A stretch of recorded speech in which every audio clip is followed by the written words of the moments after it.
In today's story, the most unlikely person did the most unlikely thing.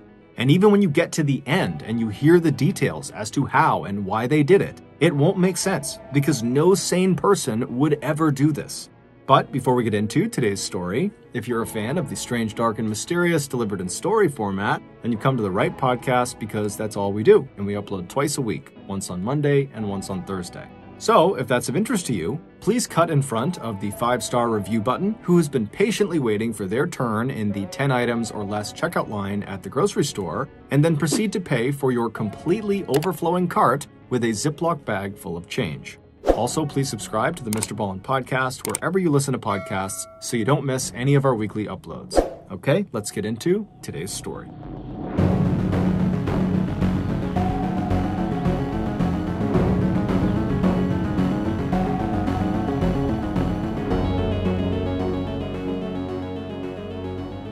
It was mid-June 2014 in Highland Springs, a small blue-collar town about 4 miles outside of Richmond, Virginia.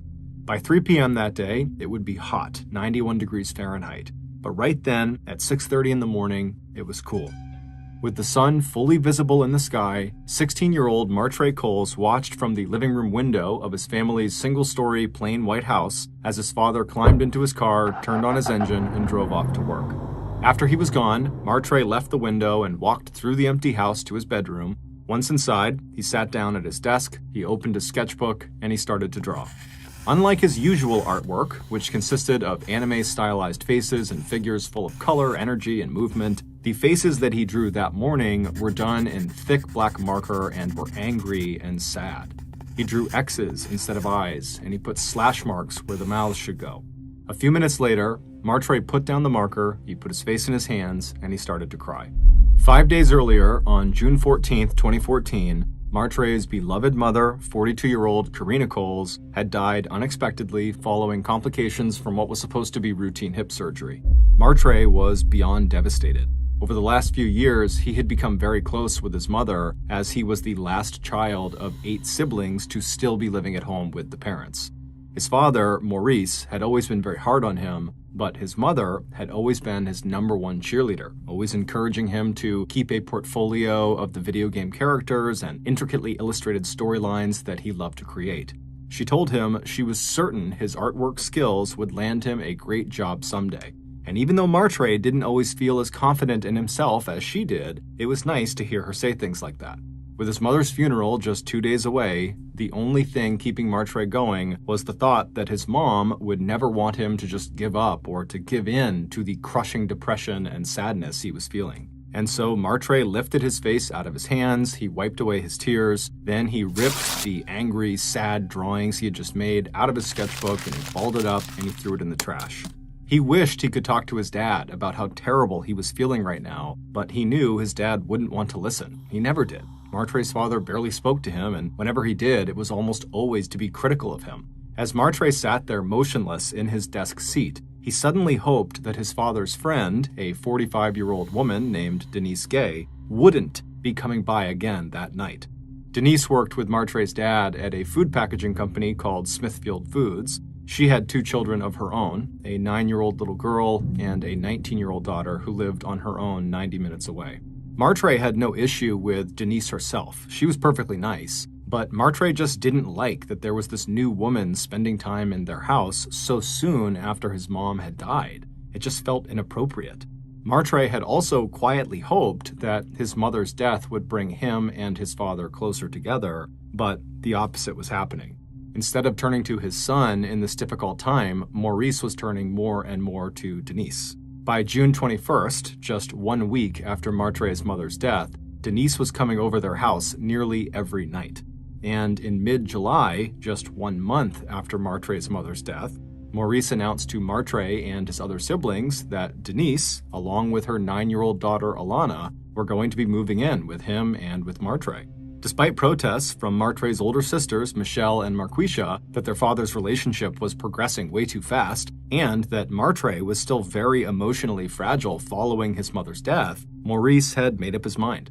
He didn't care what Martre's feelings about the situation were. A couple days later, when Denise and Alana pulled up outside of Martre's house with their bags in hand, Martre stayed inside. He didn't want to see them.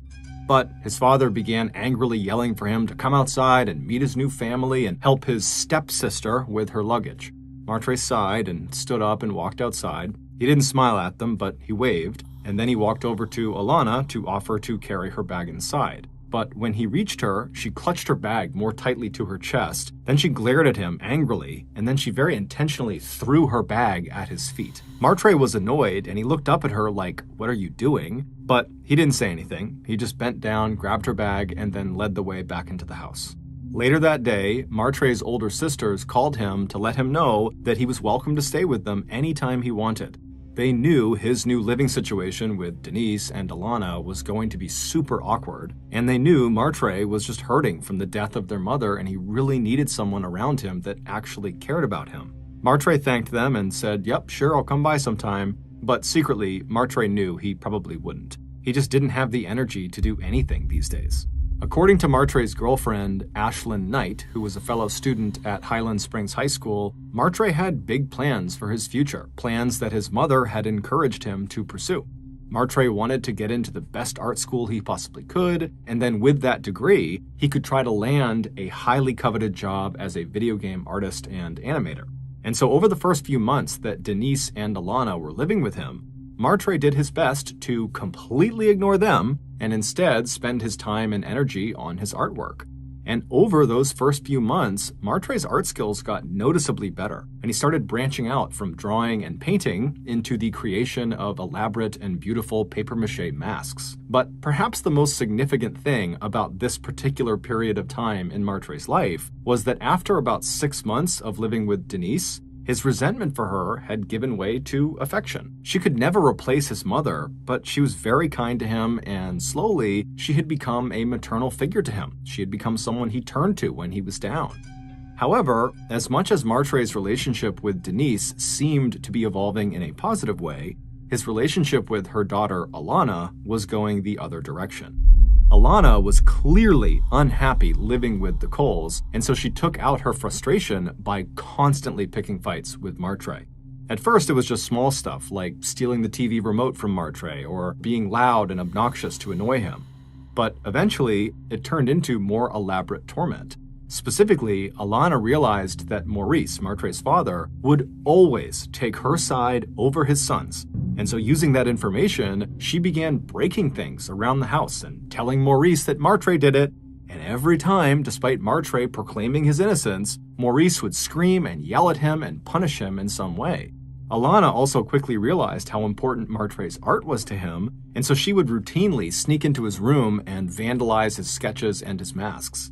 Martre had tried turning to Denise for help, but he was finding that she seemed to be in denial about how badly behaved her daughter really was. Martre also sensed that Denise was desperate to maintain her relationship with his father, and so she probably didn't want to fully acknowledge just how bad it was getting between he and Alana, because doing that would call their entire living arrangement into question, which would potentially jeopardize their future together as a cohesive family. And so Denise really didn't do anything to stop her daughter. Finally, in the winter of 2016, so 2 years after Denise and Alana had moved in, the tension in the household boiled over into violence. Early one afternoon, when Maurice and Denise were still at work, and Martre was sitting on the couch in the living room, Alana slipped into the kitchen, she opened the utensil drawer, and she pulled out a pair of utility scissors with long pointed blades.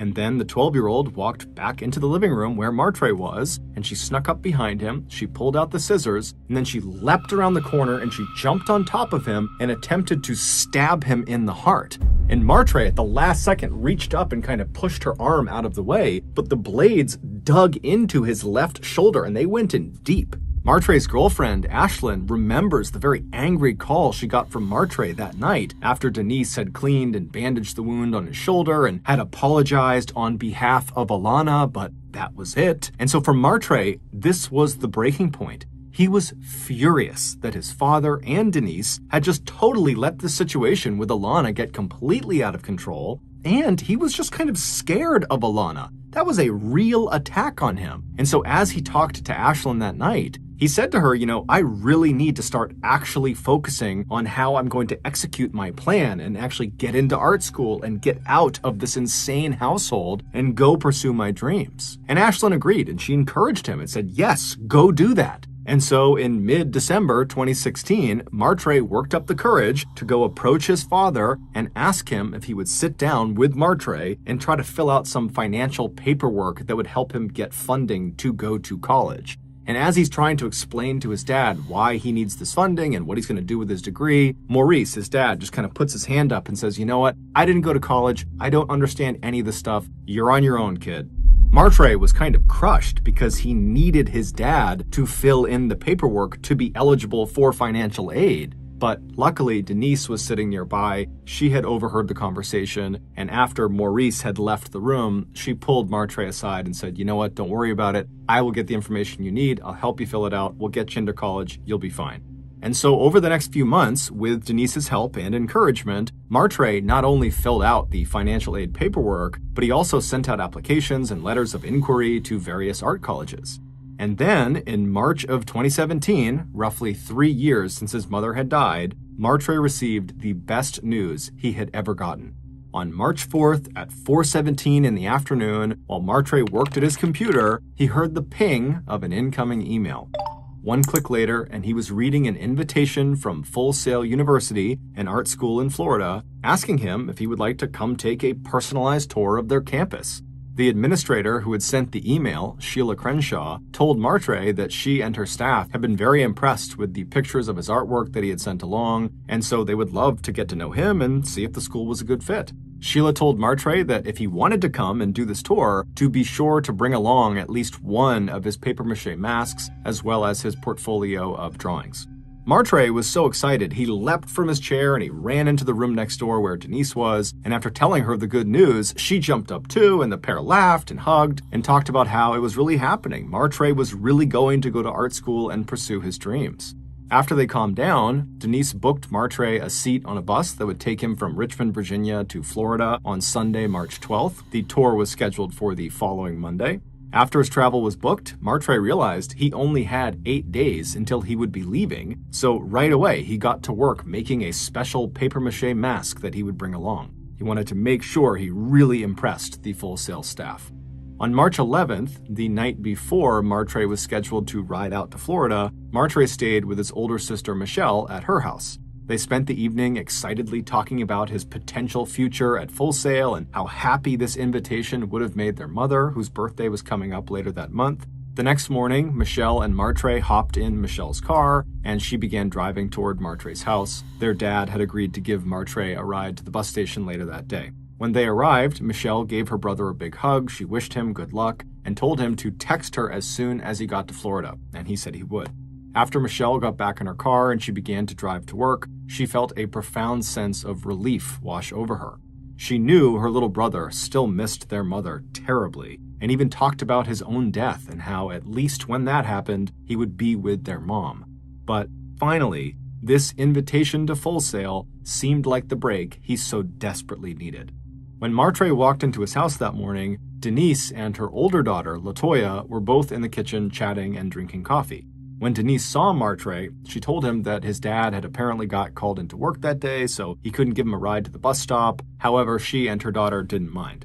He thanked them, and then he sat down with them, and for a few minutes the trio drank their coffee and chatted about Full Sail and other things. And then eventually, Martre told them that he still needed to pack, so he got up and he headed to his bedroom. As he got his clothes and his papier-mâché mask and other artwork together, he smiled. In less than an hour, he'd be on a bus headed to Florida, and he'd be officially pursuing his dreams. Since Martre's girlfriend, Ashlyn, had known she would not see Martre in person before he left for Florida, and they both knew that Martre might not be able to charge his phone during the 18-hour-long bus ride, they had arranged for Martre to text her as soon as he got on the bus so she could say goodbye. But at the time Martre should have been on the bus texting her, he didn't. He didn't text, he didn't call, it was just silent. And over the course of the morning, despite Ashlyn calling and texting him repeatedly, Martre never responded. Around noon, Ashlyn called Martre's sisters, Michelle and Marquisha, asking if they had heard from their brother, and they said no. By late afternoon, when still there was silence from Martre, Ashlyn, Michelle, and Marquisha were becoming frantic. They all knew that even 3 years after his mother's death, Martre still suffered occasional deep bouts of depression when he started thinking about his mom. And so the 3 young women started worrying that he might have harmed himself. That's why they're not hearing from him. So at 4 p.m. that afternoon, Martre's sisters rushed to their father's house to see what their father and Denise knew. And when they got there, they met up with Denise and LaToya, who were out in the front yard. And after listening to Martre's sisters, Denise was stunned. She had been with Martre that morning. She had seen him leave. What could have happened? How could anything be wrong? But when Maurice, who at some point had come outside to see what was going on, heard the news, he was completely unconcerned that his son seemed to have just vanished right off the face of the earth. He told his daughters that Martre hadn't even been gone long enough to have reached Florida. It was an 18-hour trip. He probably was just asleep on the bus. And if he didn't show up at school tomorrow for the tour, well, Martre was 19 years old. He was an adult, so whatever he wanted to do, that was on him. Completely unsettled by their father's utter indifference about this, Martre's sisters left the house and met up with Ashlyn, who was now hysterical. After they calmed her down, the 3 women eventually decided that their best bet right now was just to search the neighborhood for Martre. Denise said she had dropped him off at the bus stop, but she didn't actually see him get on the bus and literally drive away. So the 3 young women are thinking, okay, well, maybe Martre never got on the bus. Maybe he's still in town somewhere. So the trio spread out all across Highland Springs. They went to local stores, to the high school, to the basketball court. They called and texted all of Martre's friends, but no one had seen or heard from Martre. The next morning, Monday, March 13th, they called Full Sail University to see if Martre had arrived for his tour, and the answer was no. Immediately, Michelle and Marquisha jumped in their car and they headed for the local police station where they filed a missing persons report on their brother. They gave the police a picture and description of Martre, but police told them that because Martre was an adult and there was no sign of foul play, there really wasn't much they could do. Meanwhile, Martre's girlfriend, Ashlyn, who knew Martre's email password, decided to take a closer look at Martre's invitation from Full Sail University. When he had shown it to her 10 days earlier, she had noticed something slightly off about it, but she had forgotten all about it once they had read the good news and were celebrating. But now, when she logged into his email account and opened up the invitation again, she immediately saw why she thought the email was concerning. The email had not been sent from an official Full Sail University account. Instead, it had come from someone's personal Gmail account, a woman named Sheila Crenshaw. Ashlyn pulled out her cell phone and she called Full Sail again. And a few minutes later, Ashlyn's worst fears were confirmed. No one by that name worked at the university. But shockingly, when Martre's father, Maurice, was told about this new wrinkle about the email address and how this meant Martre was almost certainly tricked or scammed before he went missing, Maurice still appeared unconcerned, and he refused to reach out to the police himself. 8 days later, Martre's mother's birthday came and went, and still there was no trace of Martre. Since their mother's death, all of the siblings started getting together on her birthdays to celebrate her life and spend time together. And Martre cherished these get-togethers. So for him not to at least text or call his family on her birthday was very significant. It was starting to feel almost likely that he had taken his own life. But just a week later, everything would change. On April 2nd, 2017, 3 weeks after Martre was reported missing, a man named Larry Anderson was walking in a wooded area near where the Coles lived when he spotted a strange green plastic bin tucked away inside of a thick bush. He walked off of the trail to get a better look at it, but when he got close enough to actually see what was inside of this bin, he stopped where he was, he pulled out his phone, and he dialed 911. When the police arrived, they found Larry, who was visibly very shaken up, and he was pacing along the trail a couple hundred feet away, and then the police moved from Larry to the actual bin under the bush, and when they got up close, they saw what Larry saw. There was clearly a foot with a sneaker on it poking out of the bin. When they removed the cover of the bin completely and actually got a full view inside, they saw the dead body of a young man folded up like an accordion, crammed inside. He was wearing blue jeans and he had a dark sweatshirt on, His knees were jackknifed up against his chest at an impossible angle, and his hands were bound behind his back with purple duct tape. There were no obvious wounds on his body. However, an autopsy would later reveal that the cause of his death was suffocation. The medical examiner also told police that present in the blood were high levels of two drugs, the sleep agent trazodone and the club drug gamma-butyrolactone, which makes users feel relaxed and euphoric. Even though there was no wallet or ID on this body, when detectives ran a general description of the young man's appearance through their database, right away they found a match to a missing person report that had been filed 3 weeks earlier on March 13th. The deceased young man inside of the storage bin was Martre Coles. Before the police told Martre's family the horrible news, they received a surprising phone call from another police sergeant.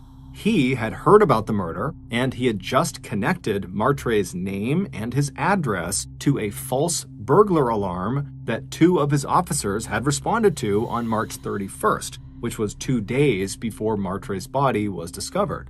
After following up on this very bizarre connection the sergeant had made, and using evidence they had found at the scene where Martre's body was discovered, police were able to slowly, bit by bit, piece together the story of who killed Martre and why.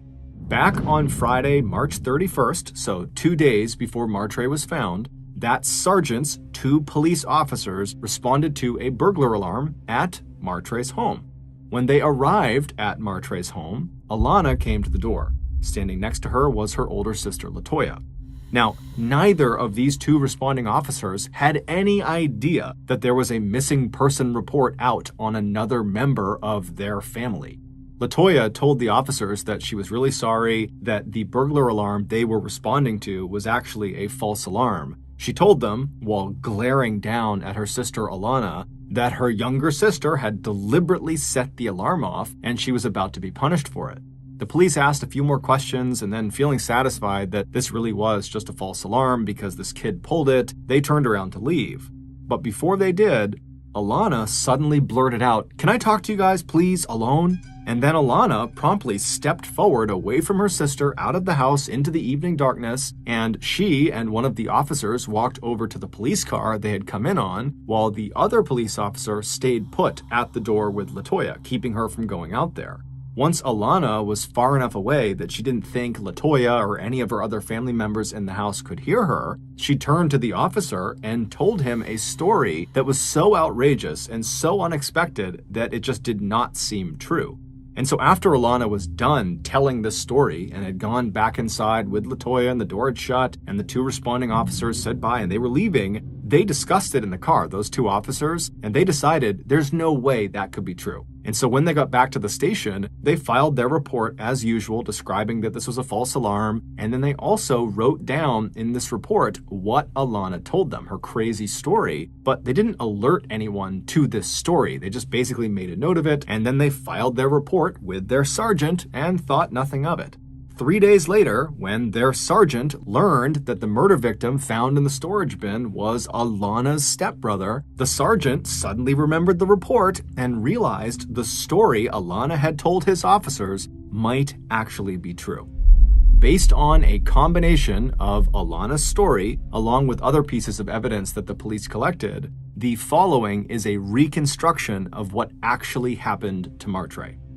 Back on the morning of Sunday, March 12th, so the day Martre was scheduled to take the bus to Florida, his older sister Michelle dropped him back off in front of his house and gave him a hug before she left for work. When Martre walked through the front doors into his house, Denise and her daughter Latoya were sitting in the kitchen. Martre sat down, and as the trio chatted, Martre didn't realize the cup of coffee he was drinking was almost certainly laced with the 2 drugs that the medical examiner would later find in his system, trazodone and gamma-butyrolactone.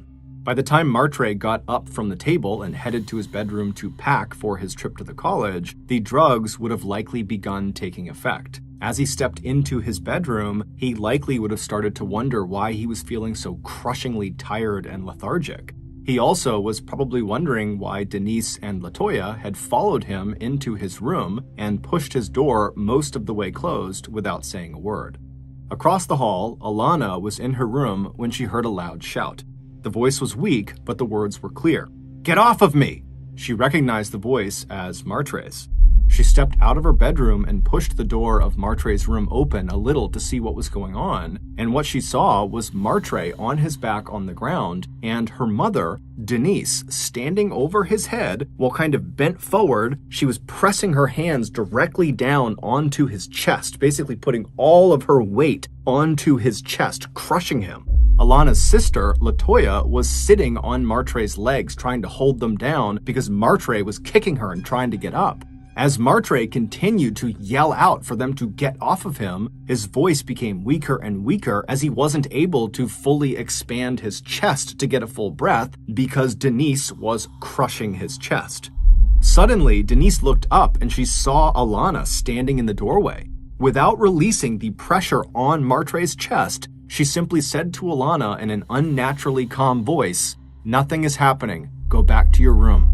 Alana, who had learned over the years that it was a bad idea to cross her mother, did what she was told, and she kind of backed out into the hallway, and then a few steps more and she was behind her closed bedroom door, her heart pounding wildly. Back inside of Martre's room, Denise was starting to panic. She wished Alana hadn't seen, but now if she didn't finish Martre off, his yells for help, as weak as they were, might alert others. So while keeping the pressure firmly applied to his chest, Denise looked around and saw the papier-mâché mask Martre had so carefully made for his trip to the college laying on the ground near them.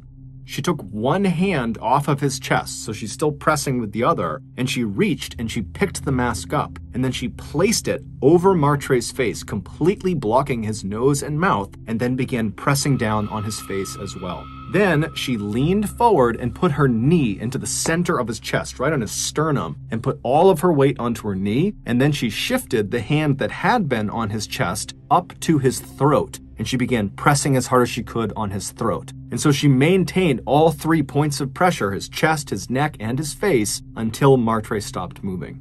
A few minutes later, across the hall in her bedroom, Alana heard the sound of something plastic being dragged over the floor. Although terrified, she opened her bedroom door just enough to look into the hallway, and this time she saw her sister Latoya pulling a large, heavy green storage bin across the floor. A few minutes later, Alana looked out her bedroom window, and she saw her mother and sister hoist this green tub into the back of Denise's car, and then the two of them drove away. After they were gone, Alana quietly closed the door to her bedroom, and then she sat on her bed, and she's thinking to herself, this has to be a dream. This can't be real. But then later that day, when Martre's sisters came over to their house in a total panic, saying that Martre wasn't responding to any texts or calls and we think he's missing, that's when Alana knew this had not been a dream. What she had just seen had really happened. Over the next few days, Alana kept hoping that Martre would just show up, that he'd walk through the door and that everything would go back to normal. But that didn't happen. And 19 days later, on March 31st, Alana was unable to carry this secret any longer. And so she waited until dark, and then she intentionally set off the family burglar alarm, knowing it would trigger police to come to her house, and then she could tell them her secret. When Alana stepped outside of the house to talk privately to one of the responding police officers, their conversation was captured on body camera. She turned her face up towards the officer and whispered 7 words that would blow this murder case wide open. I saw my mom kill my stepbrother.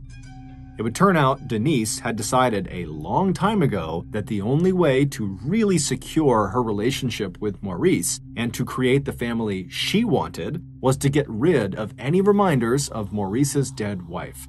And Martre, with his mother's wide smile and many of her mannerisms, had done everything he could to keep his mother's memory alive. Even his depression over her loss only reminded everyone how much she had meant to her family. Denise was also worried that Maurice might begin to see her own daughter, Alana, as a liability because of the constant bickering between her and Martre. So when Denise overheard Martre talking to his father about trying to secure financial aid so he could go off to art college, she saw an opportunity to make him disappear from her life altogether. That email Martre received inviting him to Full Sail University had not been sent by the college. It had been sent by Denise, who was sitting right in the next room on her laptop. And before sending that email, Denise had actually called and texted her older daughter, Latoya, and explained her plan for killing Martre, and she asked Latoya to help her, and she agreed. On April 3rd, one day after Martre's body was found, the detectives working on the murder case were getting ready to inform Martre's family that he was dead. But when the sergeant, whose officers had spoken to Alana, called to tell those investigators what Alana had said about her mother's involvement in Martre's murder, the detectives decided to hold off telling Martre's family that he was dead. If, in fact, Martre's murderer was someone inside of his own family in his own house, police did not want to tip them off by telling them that they had discovered Martre's body. Instead, investigators dug into Denise's background, and they found a long history of felonies, from passing worthless checks to charges of computer fraud that had landed her in jail more than once. Then, under the guise of following up on Martre's missing person report, police returned to the Coles house to interview Maurice, Denise, and Latoya again. This time, police pressured Latoya and her mom for any information they might have about Martre's whereabouts, hoping that maybe the murderer would get spooked and do something suspicious or incriminating.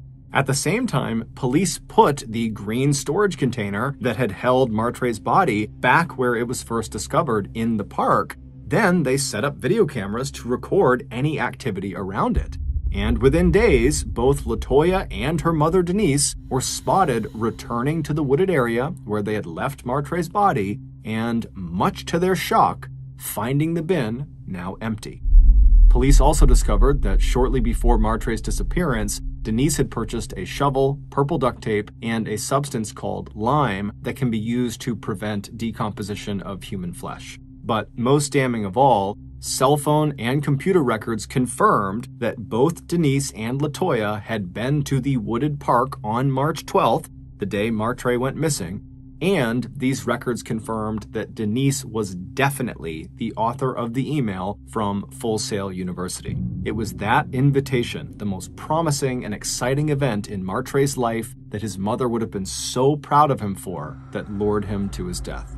On July 11th, 2018, 49-year-old Denise Gay was sentenced to life in prison.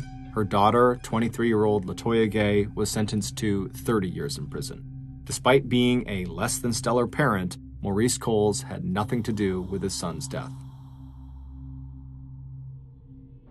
Thank you for listening to the MrBallen Podcast. If you got something out of this episode and you haven't done this already, please cut in front of the 5-star review button who has been patiently waiting for their turn in the 10 items or less checkout line at the grocery store, and then proceed to pay for your completely overflowing cart with a Ziploc bag full of change.